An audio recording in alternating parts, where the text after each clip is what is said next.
Okay, I thought I'd come back in now as this thing is, well, 0.02 of a volt. No, it's gone up. Back down again. Well, it just stopped, look, so I thought I'd come right in at the end there. 2 hours 28 minutes, 50 milliamp load, 63 milliwatt hours, 123 milliamp hours. Not bad really.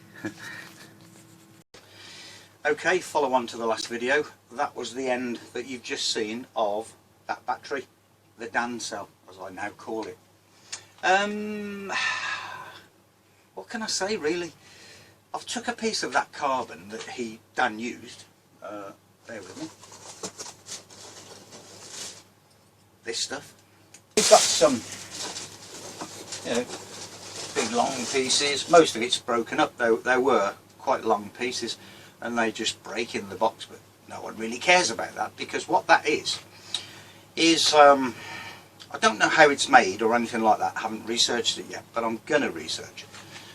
It's a lump of charcoal really that they use in sort of a clay oven affair. In the UK, if you go for curries and stuff like that, and you eat something like tandoori chicken and things like that, they cook the tandoori chicken in what they call a clay oven, and this is quite a special clay, and it gives quite a special flavour to the whatever they're doing in the tandoori oven, and they use these charcoal briquettes to burn in the bottom of these tandoori ovens. So that's really what that is in this part of the world.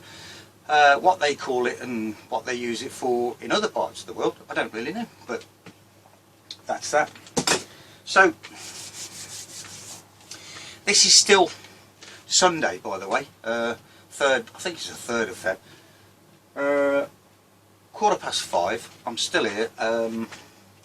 This is the next video on from it's just a follow on from the last one, obviously, so that's it. What I'm going to do is charge this thing again, but charge it fully. I didn't really do that because well, I haven't done anything that I should have done really, to be honest. What I've done is taken a piece of that, stuck it in some electrolyte. There is a twist to this, by the way. I've stuck it in the electrolyte, I've wrapped a piece of copper wire around it, and I've put the zinc electrode with a paper separator in the middle, down that hole, as per what Dan did. So that's what I've done. But significantly, I cottoned on to what Dan had said, and he'd mixed the the zinc hexacyanoferrate in the electrolyte, and that's what I did there. I couldn't think of a way initially of impregnating that carbon, because I didn't know how porous it was. I'd got an idea, but I didn't really know how porous it was. I now know it's quite porous. And I'm guessing what's happened is all of this hexacyanoferrate has somehow got into the pores of that carbon, and if it has, the whole reason for this is I wanted to know what made that battery tick, and I guess I always knew from the beginning that it was that stuff. Massive surface area within that microporous structure. So hey ho, there you go. This is what we've got. That's just stopped. I've just put that back on charge, the same voltage, 2.2 volts, although I think it's too high, but 2.2 volts. And I'm going to charge it for 3 hours, which will be quite late tonight, but I don't care. And then I shall run it again. Now, significantly, what you've got to realise is, although I've chose Dan's carbon, and I've built this the way Dan built his, with the zinc wrapped up in a circular format, and pushed it down that hole with a paper separator. Dan used tracing paper, I've just used regular paper, and I've just run it. That's all I've done. Haven't done anything else apart from put the zinc hexacyanoferrate in with the electrolyte, so and see if we can produce or get results from just putting that carbon in, that charcoal as it is, without going to the nitrogen and the urea. I mean, look, the nitrogen, I'll show a paper, or maybe even a YouTube video soon. I'll put a link to it to show what the nitrogen does, apart from upping conductivity in that carbon. So I'll do that. I'll let you guys know, you know, what the score is, what's going on. So right then, the same cell, the same test. So 1 hour 39 minutes on this one, 50 milliwatt hours, 82 milliamp hours, and it's still going again. Now we've got this big volt drop, massive volt drop there. Not really certain why or what that is just yet. It seems to run at the lower voltage for a long time, which we can see from there. So that's a volt just there, and then it drops significantly from a volt and then runs at this, you know, lower voltage for a long time. But you know, we're back with, you know, the Dan cell. There it is, same one, no change. I'll come back, I'll let you know if I can figure it out. Right, that battery has had its second charge, the Dan cell. Unfortunately, well, I charged it at 1.9 volts instead of the 2.2, and I thought I'll leave it for longer, but I left it on all day and went to work. So I've put it on discharge now at 50 milliamps again, and all hell's breaking loose on the screen. You know, with the curve, it's got it's like that. It's all. I think it thinks it's a seismometer or something like that, you know, measuring vibrations. But it's still going. It's been running for 52 minutes and it's at 0.487 of a volt. Now I'll say something about the voltage. It does drop. It dropped right down to 0.8 of a volt. So I mean, it's early days. I mean, I'm just fiddling around, messing around really at the moment. It's nothing, you know. There's no serious attempt to do anything. I just wanted to test that carbon, as I've already said. So, oh, and I've got some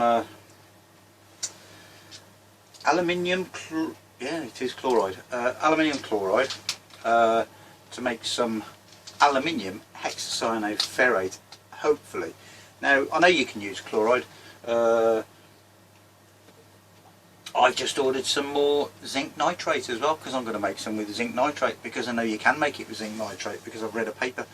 So so you can use nitrates, chlorides, well, I wouldn't say all nitrates. I don't, you know, I don't know, because I haven't tested it yet, but I'm gonna.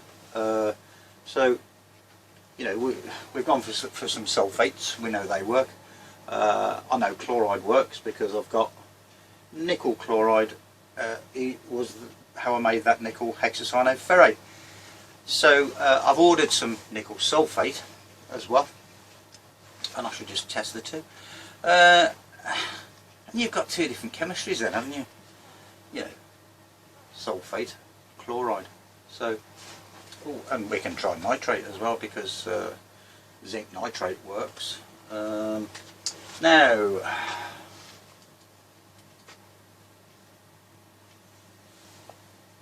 of course, the other one is zinc acetate. I haven't tried that yet, but I will. I'm on it now, you see. I'm on it. I'm on the trail. Someone said to me today, are you going to try X, Y and Z? And I've said, yeah, I'll try the lot, you know. I'm going to try some magnesium sulfate when I can find it.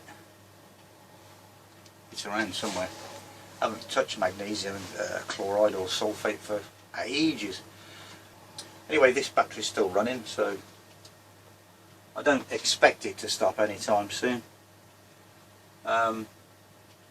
46 milliamp hours, 28 milliwatt hours. Someone, I can't remember who it was now, was it Andy? Said, I wish I could send you one of my big screens, you know, so you don't have to keep doing that. And that's my phone. Excuse me. Short and sweet.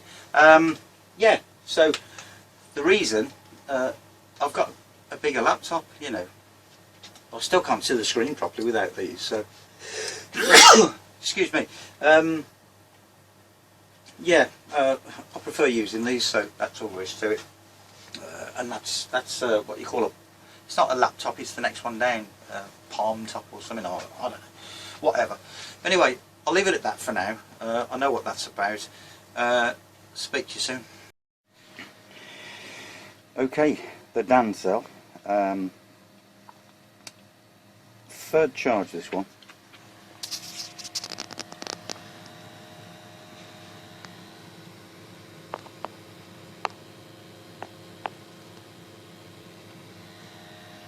And there we go.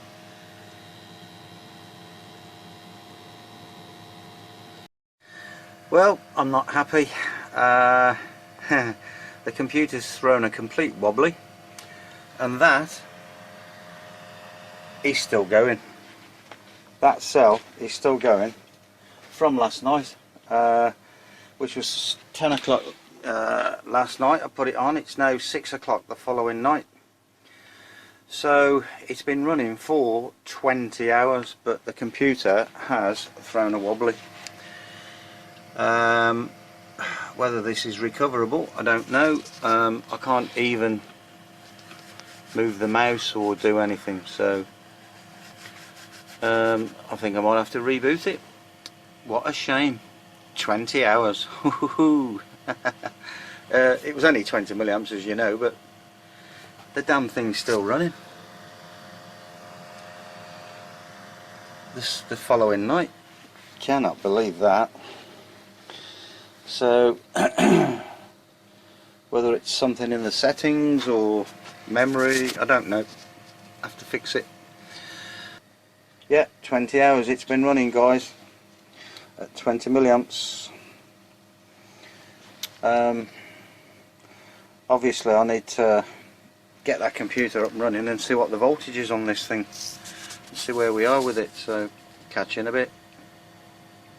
Okay, now I really am surprised. I'm quite excited as well, actually, because if I just do that on there, we've got 0.42 of a volt left. Look, how about that? 0.42 of a volt, and this morning, after it being on all night, it was on 0.5 something. Blimey, that is something else. That, let's change the scale. Oh, we can't, can we? Right. Okay, 0.4 it is, 0.42.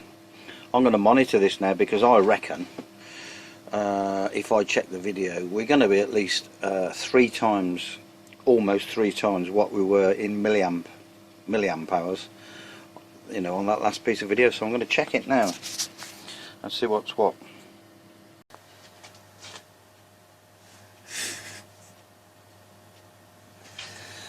I'm laughing because excuse me, the Dan cell, as I've called it, which is quite apt really, because Dan's in Australia and we've had the Joe cell, so it's a bit quirky, that one. I charged it again last night for about, I don't know, an hour and 15 minutes or something like that, at 2.1 volts, and I thought, let's not run it at 50 milliamps, let's run it at 20 and see if we can get a bit of a run out of it. Well, that was at 10 o'clock last night, and it's now, well, 10 past 10 tonight, the following night. It's still running. It's actually still running. I can't believe it. So that's 24 hours and 10 minutes at 20 milliamps obviously. But now the significant thing is, unfortunately the computer or the software gave up at some point. But I came across this morning before work to have a look, because I put it on at 10 o'clock last night, and to my amazement, 8 hours later it's still running. And I've got that bit on video, and it was 168 milliamp hours or something like that, and 100 and something milliwatt hours. But of course it's a lot more than that now. But this morning it was at 0.5 of a volt, or 0.5 something, and when I got here this evening after work it was at 0.4. Now that was 1, 2, 3, that was 4 hours ago. It was at 0.4, and it's now 0.38. That's crazy, isn't it? That is crazy. Now I'm going to borrow the voltmeter. So it's at 0.37 now, and it's 10 past 10.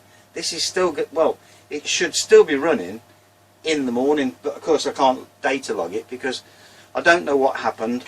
I've got to have a look at the computer. I don't know what this is all about, whether that software only runs for so long or what, I don't know. I've got no idea. But you know, it is what it is, isn't it? You know, I think Dan had this problem, so I might have to ask Dan what it was, because I think he, on a long run, he got the same problem. So I'll check that one out.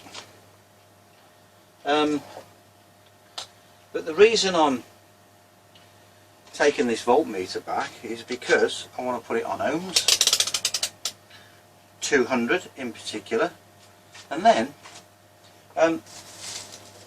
you've seen me measure the resistance on this stuff, this carbon, whatever it is, which is the piece, you know, a piece of it is in the Dan cell, and it's the stuff that Dan used.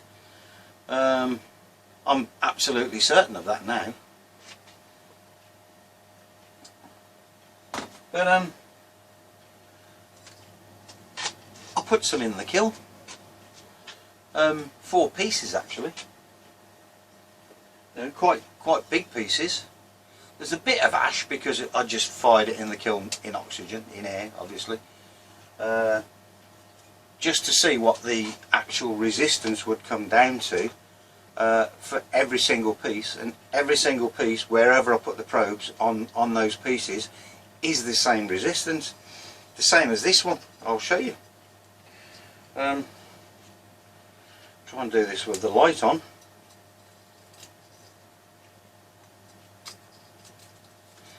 Two hands, never good. We all need 3. So, oh, blimey. Bear with me, folks. Press that against my tummy, and we've got 1.2, 1.3 ohms. It should still say that. 1.2 ohms. Okay. So that was touching that, and that's like, well, it's about 50 mil because it's going around, you know, that circle as well. So I'll show you another piece. Doesn't matter where you put the probes. I can put those probes, I'll do it about 100 mil apart. If I can press on them at that sort of a distance.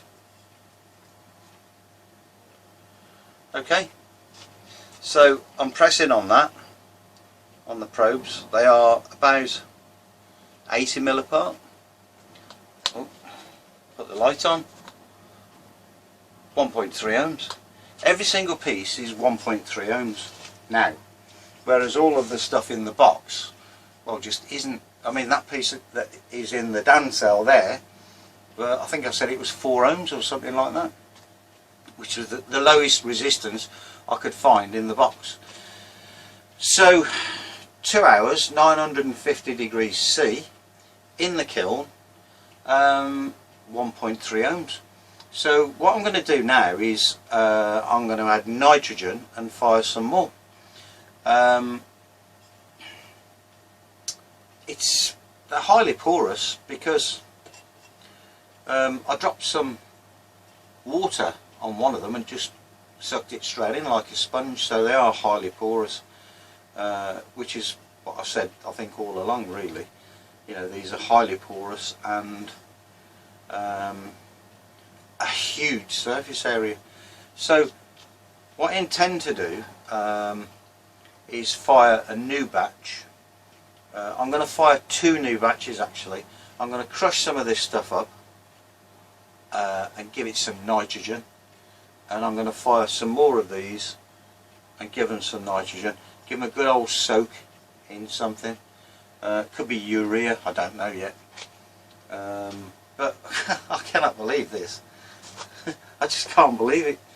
You know, 24 hours and 17 minutes so far.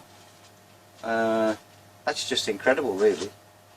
You know, even at 20 milliamps, that's just incredible. So I'm quite pleased. Now, significantly, you know, the piece that's in there, all I did, like I've said in the previous video, I took a piece out of the box, I wrapped some copper wire around it, much the same as Dan did, although I've got a clamp on the copper wire because it wasn't making a very good, well, it's still not making a very good contact actually, but you know, hey ho, whatever. So that's that bit. I've been making some more hexacyanoferrates. I've got another little bag arrived today. That's another one. I'll let you know what that is and show you what that is when I do it. I've got another one here. Not a lot in that one. Just a tiny bit at the bottom there, but that's more a precious metal. And when I've made a lot more and tested it, I'll tell you all about it. I've got something lined up for that one. Something could be a bit special. I could be wrong, but I'm hoping that I've got it worked out, and it will work out. So that's that one. Let's see. This one. Now you can't see this stuff because I only made a tiny bit again. But it's a zinc one again, but I used zinc nitrate and it works, and I'm going to try that. It's salmon pink, this stuff, as opposed to orange. I know the liquid looks yellowy orange like the other zinc from a zinc sulfate, but the precipitate at the bottom is a salmon pink, whereas the zinc sulfate ended up orange, as you know. And I've got another one here which is quite orange again. I'll show you that. That's quite orange at the bottom there, but it's kind of it's almost in between a salmony pinky orange, if that makes sense, you know, just looking at it. And that was zinc acetate, so all of the zincs work, you know, sulfate, acetate, whatever, you know.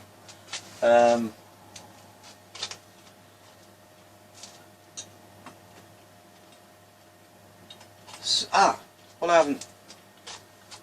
I haven't tried zinc chloride, have I? I'll try zinc chloride and see what that turns out like, because I want, not only do I want the zinc, but I want different chemistries with it. So, you know, the acetate, the sulfate, the chloride possibly. I know it's going to work, but and the nitrate, of course. So yeah, we'll have 4 different zinc versions of it, of a hexacyanoferrate. I've had a couple of failures, but I don't want to talk about that in this video now. I'll talk more about what stuff works and what stuff fails. Aluminium, for instance, don't work. No reaction. In fact, I'll show you.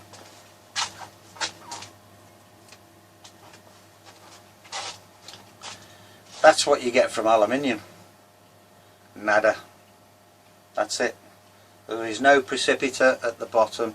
Everything is in solution still, and that's it.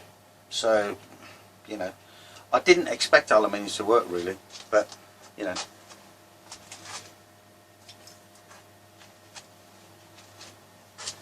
Anyways, you know, a good couple of days really. I spent yesterday evening obviously in here doing certain things and making up these other hexacyanoferrates. I'll call them hexa widgets in future, I think. It's quicker. That was one of Peter Middleton's terms, hexa widgets. I quite like it actually. I might register it. Just kidding, Pete. Yeah, hexa widgets. So there's a few more that I need to try. I did say I was going to sort of do 5, but obviously there's 4 on the zinc, so you know,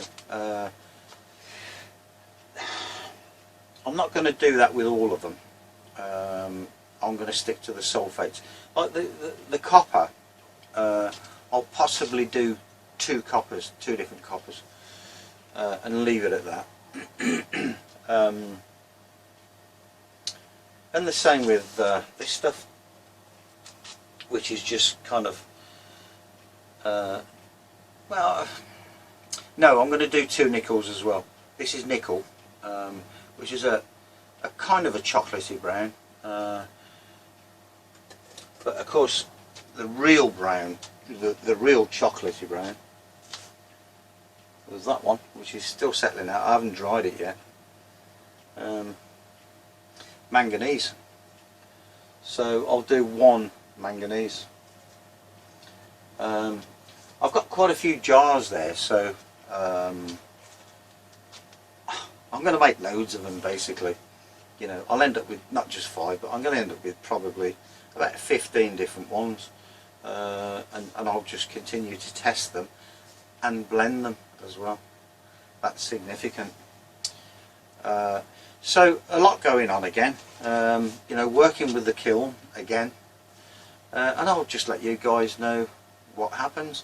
Now the Dan cell, what am I going to do? Where do I go from there?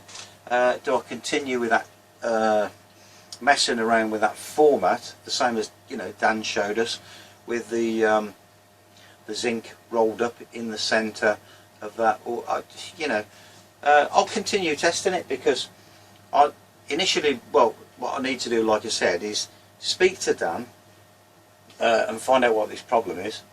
I'm quite disappointed in that, because I wanted to see that, you know, that 500 milliamp hour run on the data logger. I don't know if it's the computer that's the problem, or the data logger, memory in the computer. I just don't know.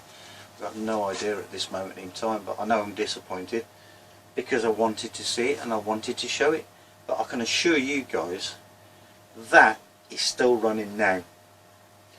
It is still running, and of course it's now 24 hours and 25 minutes, and I fully expect that to I'm going to come across in the morning before work again, and I do fully expect that to still be running.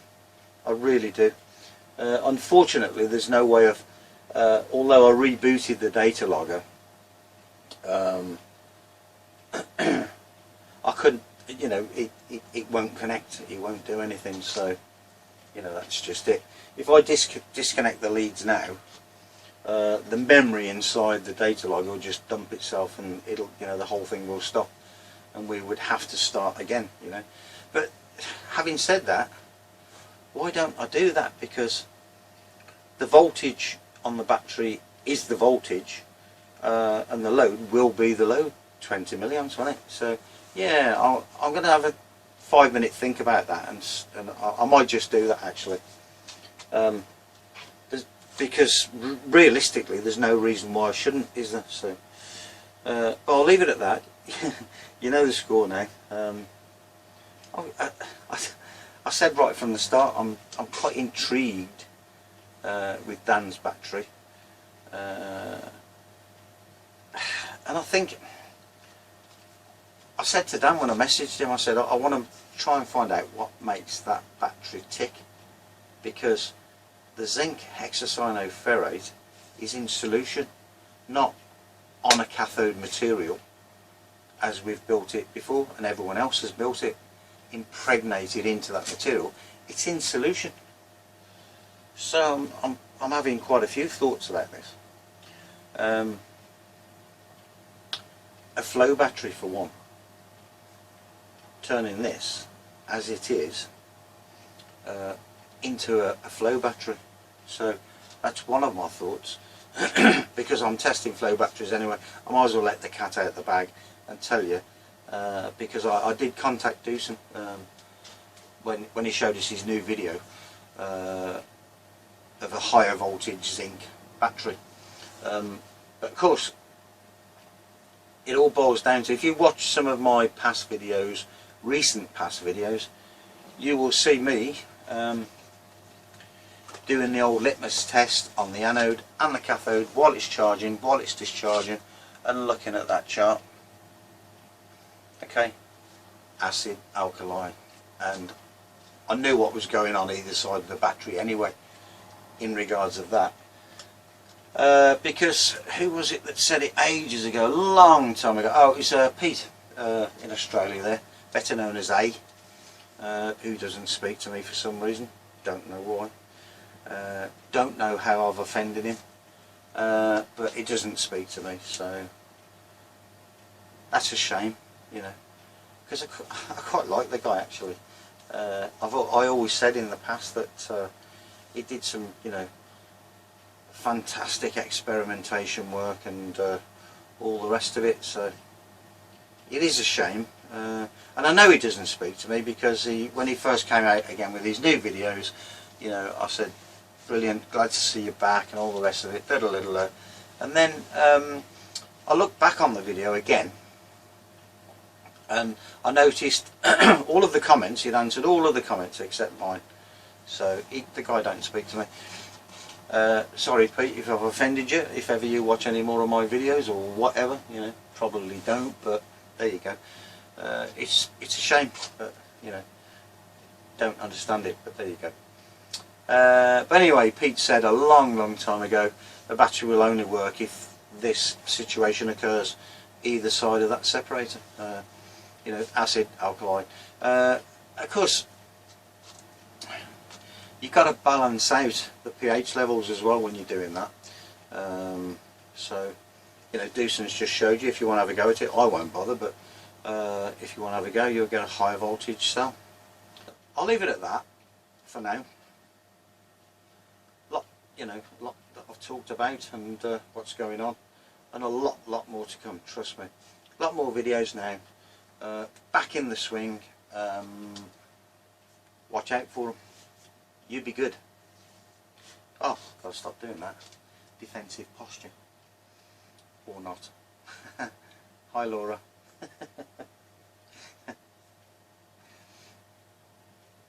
Okay, it's quite official. That has now been running for 26 hours and that is the voltage, 0.34. Pretty good. What I'm going to do now is I'm going to unplug all of that, well, the data logger side of it, and I'm going to set it off again. As you can see, there's nothing there at the moment because it's shut down, but I'm going to fire it all up again and see where we go. I'll come back. Okay, I've just fired this thing back up. Straight away 20 milliamps as you can see, and we've dropped to 0.352 volts, 0.35.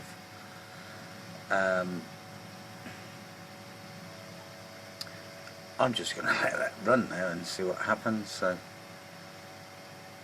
it shouldn't make any difference because, you know, it was running at 20 milliamps before, it's running at 20 milliamps now, and the voltage, as you can see there, is fluctuated up and down, but okay.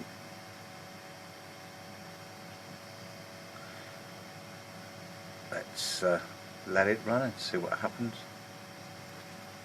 I've got to go now because it's 10 to 12 at the moment, so I'll just move the clamp, hence that thing there, that glitch there, but I'll come across in the morning.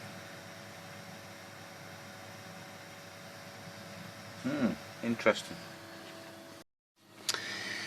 Well, I can't believe this actually. I've come back again this morning. I did last night, after 26 hours, put this back on the data logger, and another 7 hours and 10 minutes there, look.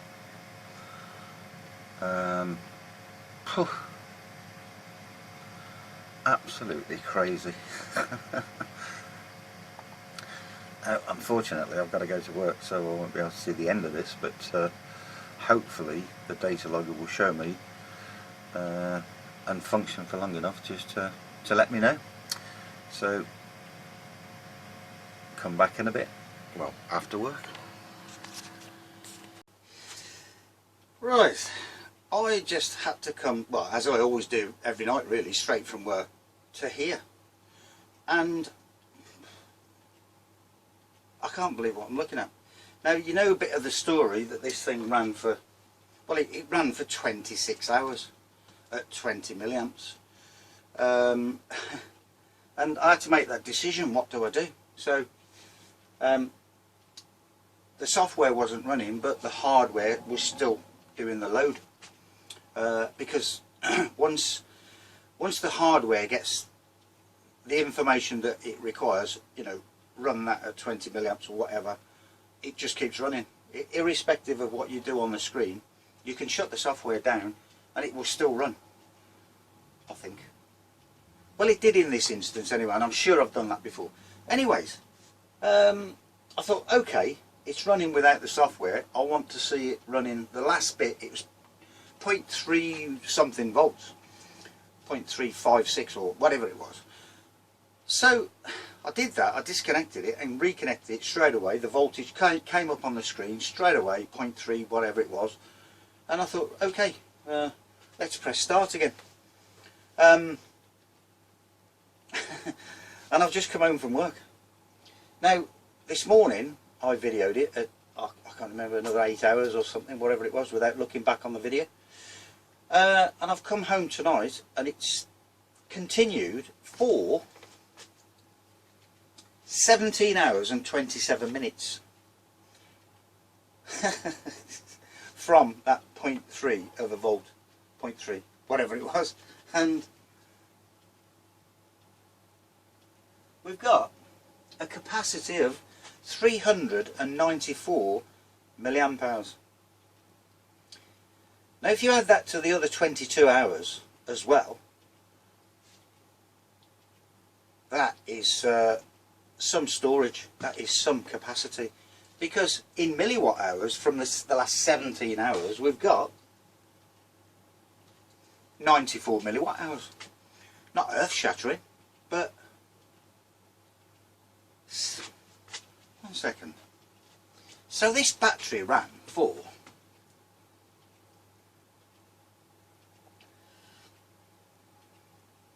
get my calculator out, 22 plus 17. I'm sure I could have worked that out in my head, but you know,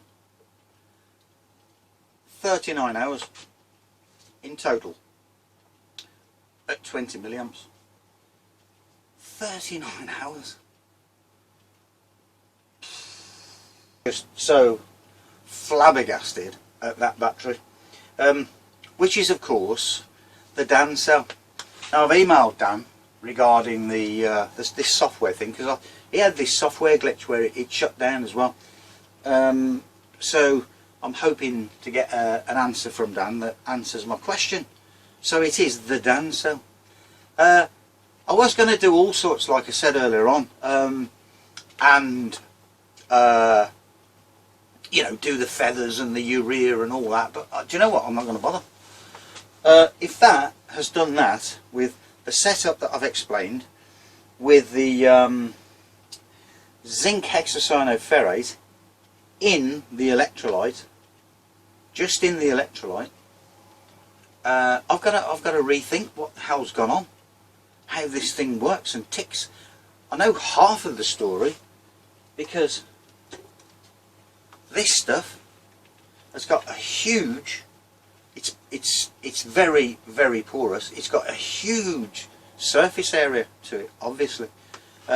So tonight I'm going to fire some more in the kiln and give it some nitrogen grouping, or infusion if you like, with a nice nitrogen atmosphere. And I'm also, I won't get the 2 done tonight now, because it's 6 o'clock now, so like I said, I've just got here from work, so I'm going to fire that in nitrogen tonight, and I'm going to do a couple of other things as well in preparation for tomorrow night, so which will be Friday, of course. Well, you don't know that, but I've just told you. I'm all excited, guys, sorry. The Dan cell. I just decided to do 20 milliamps just to get you know, a longer run, just to see what, you know, what you'd get and all that. I know I'd run it at 50 milliamps.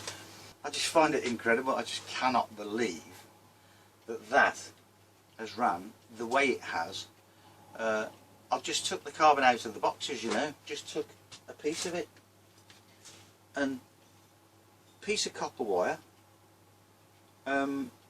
as a collector wire from this, which is the electrode on the cathode, and a piece of zinc shoved down the middle with a paper separator.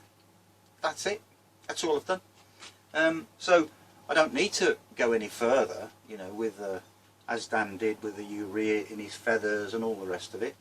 And I keep saying Dan because this is Dan's baby, isn't it? You know, you've got to give due credit. This isn't, you know, anything special that I've done. I'm not trying to say that I've done anything special, because I haven't. I've done, well, only the fact that I've done less than Dan did. So I think now, if Dan watches this video, he can then decide that he doesn't need to go as far as he did. Maybe, I don't know, whatever. I've got a feeling there'll be a bit more to look at when we've got some nitrogen in there. So, and I am definitely going to crush some of this stuff up as well. So, and that will be fired in the kiln with nitrogen as well. So that's the crack, guys. That's where we are. I best just leave it at that for this video now, because it's otherwise I'm doing all that again and on. But some people say they don't mind it, you know. Some people say that they actually like me rambling on like this and talking about stuff. And it's all important, really. It's all, you know, I'm not talking about the weather, am I? You know, it's all about what's gone on and how it's gone on. And you could try this yourselves. Maybe what I'll do, what I could do is give you a link to this. I bought it on eBay, you know. So maybe if I think about it, I'll put the eBay link or the item number. It'll be a UK eBay item number though, to this stuff. But you can obviously buy it, you know, elsewhere in the world, because Dan managed to get it in Australia. So, you know, and it's the same stuff. It is the same stuff. Even the shape, if you look at the shape of it, you know, it's a hexagon obviously, but they've got these ridges, you know, and it's got a hole through it, you know. So that's it. Oh, and I did show this stuff, and I said it was a precious metal, but I guess that should have really, you know, told everyone what it is. It's silver, so silver hexacyanoferrate. But that's not to be fair, that is not to run it in a battery the way I have, you know, with the Zinc Hexacyanoferrate. That's got a little twist to it once I've tried it, and I'll tell you all about it when I have. So yeah, I'm going to do a separate video again on the ratios for the CMC and the SBR, and hopefully I won't have to bother again then. Okay, that is version 2. That's stainless steel. I charged it at 2.2 volts.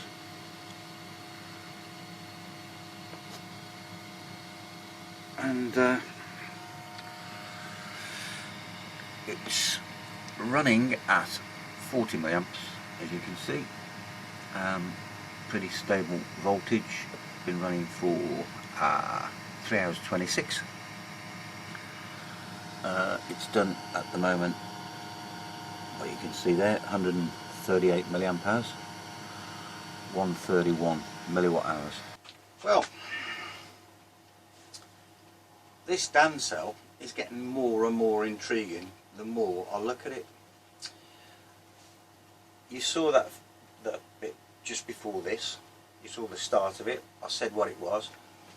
It's a new one, and I used a piece of this that I put in the kiln, and it's 1.3 ohms. Wherever you put the probes, you know, it doesn't matter how long it is, what the distance is, the whole thing is now 1.3 ohms.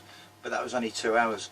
I've got some more in there now that was in for about 4 hours because I forgot it. I was going to do 3, but I forgot, so it was 4 hours. I haven't looked yet. I'm hoping it's survived, but we shall see. So it's a piece of that then that's been in the kiln, 1.3 ohms, and I noticed an immediate effect when I built the cell because of the current draw on the charge. So I then thought to myself, well, you know, let's get rid of this copper wire and use stainless steel mesh, which is what's around the battery that you've seen.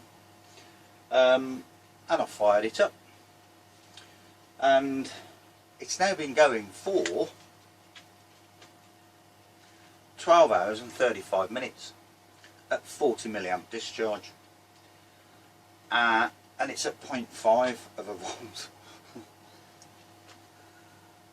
Now I'm looking at this and it says 0.510, and it's still 0.510. 499 milliamp hours, and it's still 0.510. It's just changed to 0.509 now. 365 milliwatt hours. So a definite improvement on the other one as far as I'm concerned, because I'm still using the same piece of zinc as well. I changed the separator and I'm still using the same coiled up piece of zinc in the centre of the the carbon itself, down the hole. But I will say one thing, this having been in the kiln, it was more porous. I could tell straight away how much more porous it actually was. So like I say, I've got some in the kiln now, but I've added nitrogen, so I really don't know how that's going to turn out. What I'm going to do first is move that camera, show you this so you can see it for yourself. I'm hoping that the software doesn't kick out again like it did before on that 43-hour one, but who knows. I mean, this is 0.509 still, you know, it's just not dropping quickly, is it? So at that I would envisage that. I've had an early day today because we got rained off on site. I work in construction. It is 3:15 in the afternoon. Yeah, it's 3:15, so I've had an early one. Give me a couple of hours extra to have a play So I'm glad I've got back to catch this, just in case, you know, anything happens. I would imagine that looking at that, it's going to be, I don't know, 9 o'clock, 10 o'clock, 11 o'clock tonight before this thing packs up, or it might not even be then, I don't know.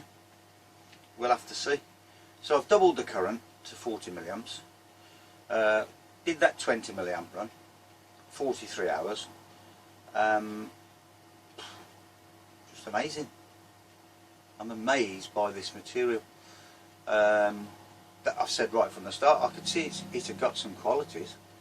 So let's see what happens. Like I say, I'll show you this now, and after that I'll check my kiln. See you in a bit. So there's the cell that you saw earlier on. This is stainless steel mesh there, and there's the run. Almost 12 hours and 40 minutes. Look, got that usual guff at 0.5-ish there. Happens a lot, and it's due to the electrolyte, but as you can see we're on 501 milliamp hours now, 367 milliwatt hours, so, and it's still at 0.507, as I said just before I moved the camera. So just changed to a 6. Look, no, it's still at 7. Undecided 40 milliamp load. How about that? Okay, it's still running, and we're at 14 hours, well, just over actually, and it's still at 0.453 of a volt. As you can see, it's still the same run. We're on 563 milliamp hours, 397 milliwatt hours.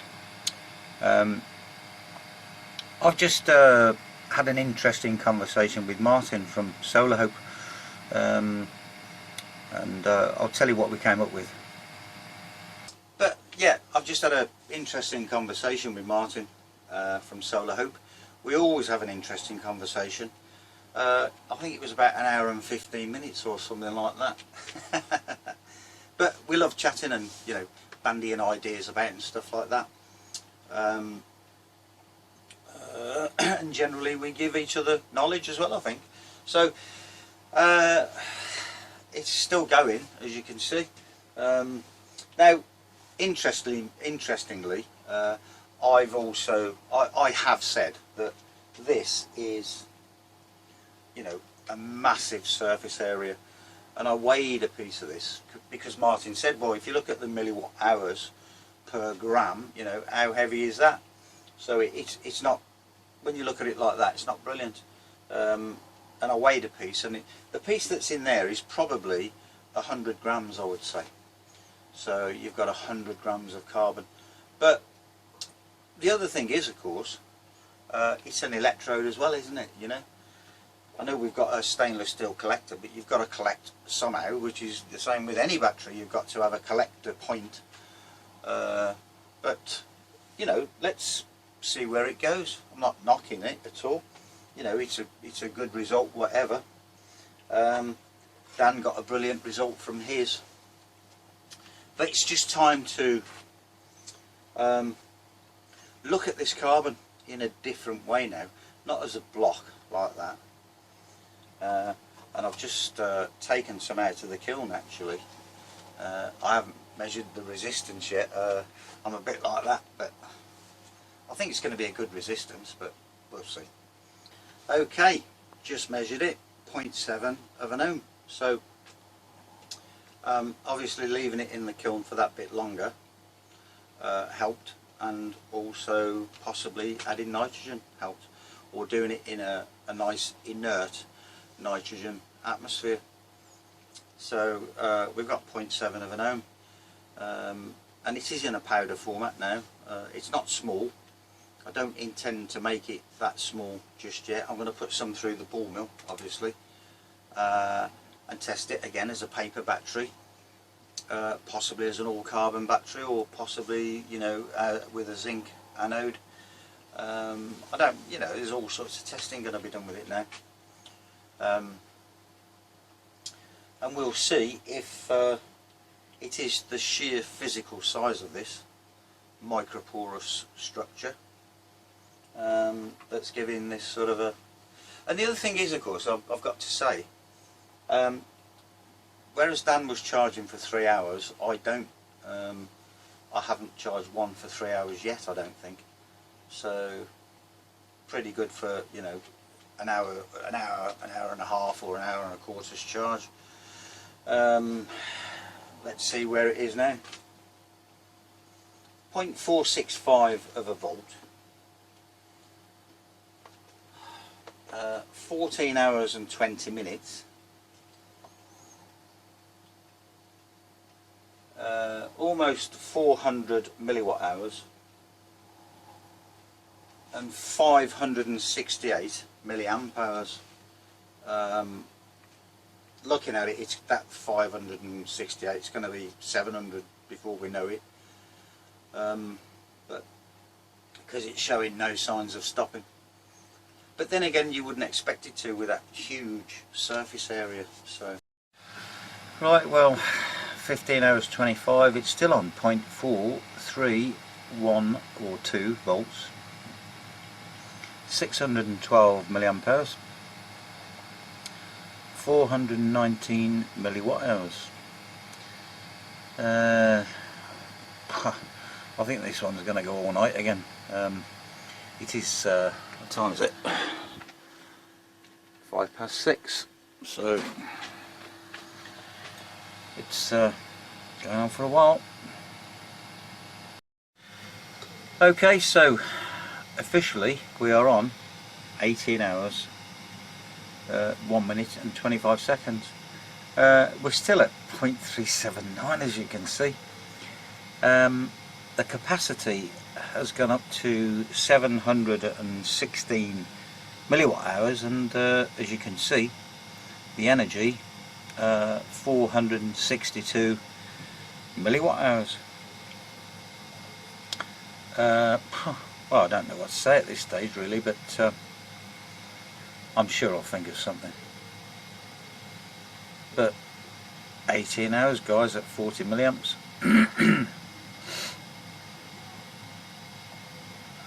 Well, I just thought I'd start off by showing everyone what the time is this evening, and it's, well, 11 PM. So back to this then. That battery and this is where we are. Excuse me. 20 hours, look, 0.343 still. No signs of stopping yet. 807 milliamp hours and 494 milliwatt hours according to that. So unfortunately I need to go and eat and you know, all the things that people do.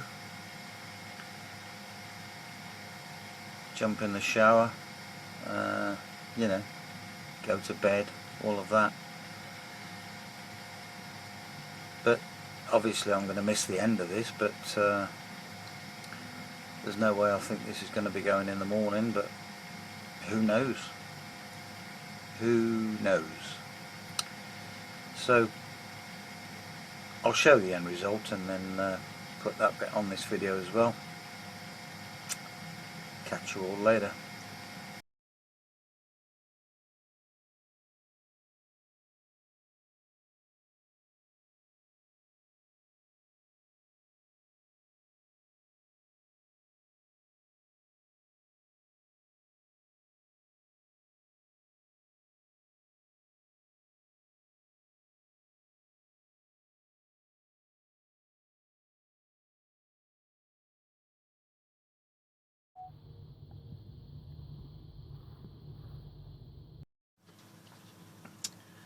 Well, 26 hours. Actually, I'm going to call that 27 because all bar, you know, 50 odd seconds. That's what I'm going to call it, 27 hours. So that's the end then, the conclusion, and you can see we had 566 milliwatt hours and 1072 milliamp hours. So we got over the amp hour with the battery. Quite an achievement actually, that.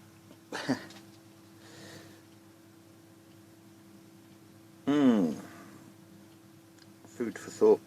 Time to look at that stuff now, which is some of those crushed up.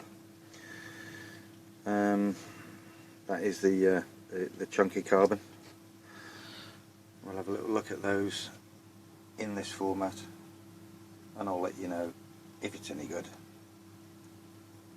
I've got a feeling, sneaky suspicion, that isn't going to be any good, and that isn't going to be any good, but that is, and we'll go through why. Over and out. Well, I thought that was pretty good. Over an amp from that battery, 1 amp hour.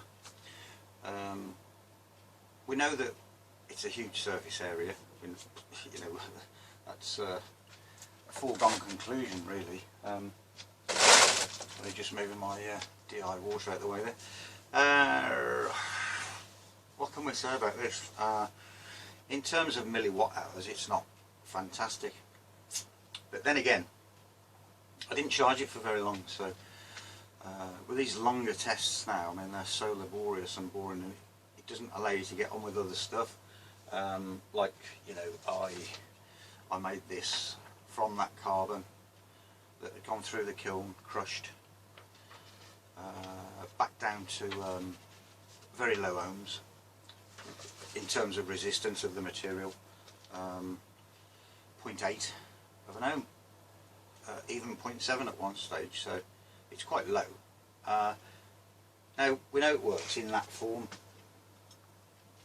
because we've got a huge matrix there, surface area, where all of these ions can intercalate and sit happily and store themselves away.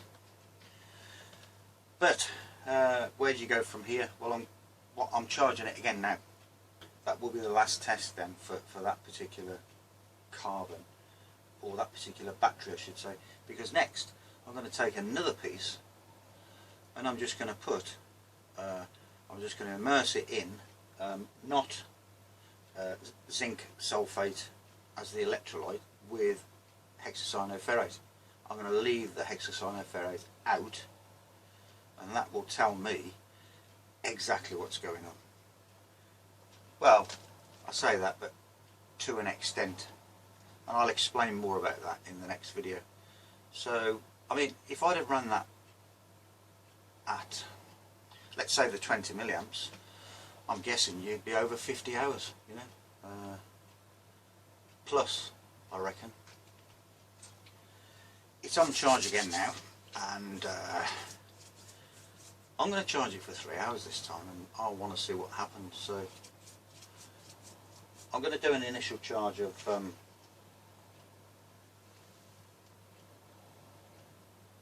well, I wound it up to 2.8 volts. I wanted to see what happened because I mistakenly started to charge it before at that voltage, and there was no mad, you know, bubbling or anything like that, no gaseous outputs or anything, you know. So I've just put it on 2.8 for a couple of minutes while I've been talking actually, so we'll see what happens. So yeah, I'm quite pleased with the result, yet not pleased with the result because you know, in terms of, I know that piece of carbon weighs 100 grams, so that should give me a hell of a lot more than I've just got. But then again, I haven't charged it for long enough, so, you know, horses for courses, as they say. Well, in the UK anyway. Oh, and we'll have, obviously, I will be testing this stuff, which is those briquettes smashed up, fired in the kiln with nitrogen, and that's it. So it is crumbly, you know, it is a powder. But I've put some in the ball mill, and I've painted it onto a piece of paper. So I'm going to do the usual test with that as well. It will be with a piece of zinc. I won't do an all carbon battery because there's no point in doing an all carbon battery at this stage with carbon collectors. I'm going to do what we've done here with a piece of zinc on the anode or the negative, and a piece of carbon on the positive, and we're going to use zinc hexacyanoferrate, the same as that, so we keep the test the same materials, same everything. But I'm just testing that carbon now on its true merits on a piece of paper. So I'll cut out, you know, 50 by 50 or something like that in millimetres, or 5 centimetres by 5, and we'll test it like that.